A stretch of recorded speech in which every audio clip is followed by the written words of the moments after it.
E aí, minha galerinha, no vídeo de hoje vamos estar fazendo uma mini caixinhas de som usando algumas chapas de papelão, tá? Algumas chapinhas de papelão. Isso aqui é uma ressaca de uma chapa velha que eu achei ali. E a gente vai estar fazendo umas simples caixinhas de som usando esse papelão. Nós temos aqui, para estar esquadrejando a caixinha, nós vamos estar usando uma capa de CD. Se você tiver aí, pode estar fazendo que é quinadinho, é igual aquele esquadro, né?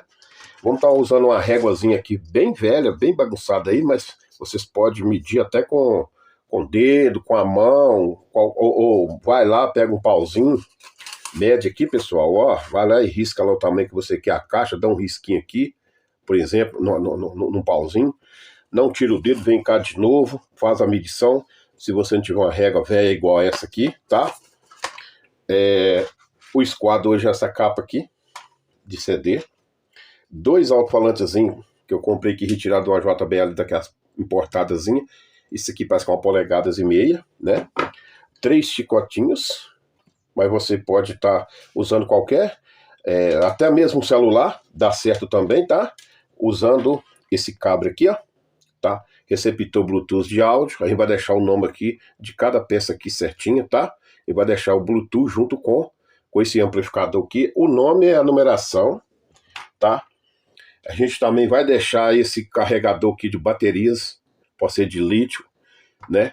Ou pode ser dessa aqui, que eu vou estar usando essa bateria aqui de celular no projetinho, tá? O carregador é por aqui, tá, pessoal? Talvez eu vou pôr um interruptorzinho, tá? A caneta para riscar. Hoje nós não vamos... Estou usando aqui uma faquinha velha aqui, deu uma despontada aqui para a gente cortar o papelão para vocês verem que recompensa, é muito bom. Mas se você não tiver não, pessoal, pode estar comprando estilete, mas eu vou estar usando esse vídeo aqui, a nossa faca, tá? Para estar cortando o papelão. Criança, cuidado dele com isso aqui, ó, muito amolar. Essa peça aqui, ó, fita isolante, nós vamos estar para poder...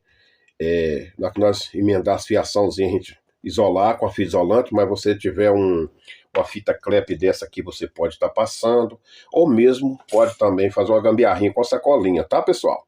A gente usa do que a gente tem, tá? A gente serve do que a gente tem, tá? Então hoje é um vídeo caseiro, bem simples aí, espero que vocês gostem, tá? Se vocês gostarem, quem não é inscrito, se inscreva, deixe seu like, compartilhe e ativa que é sininho de notificações com as palavras tudo, para quando a gente postar novos vídeos, cair diretamente para vocês. Então nós vamos estar usando aqui, pessoal, essa caixinha, mini caixinhas de som feita no papelão, ela é só Bluetooth, beleza? Então acompanhe o vídeo aí para vocês verem a forma que nós vamos estar cortando o papelão e também fazendo a nossa caixinha aí, beleza?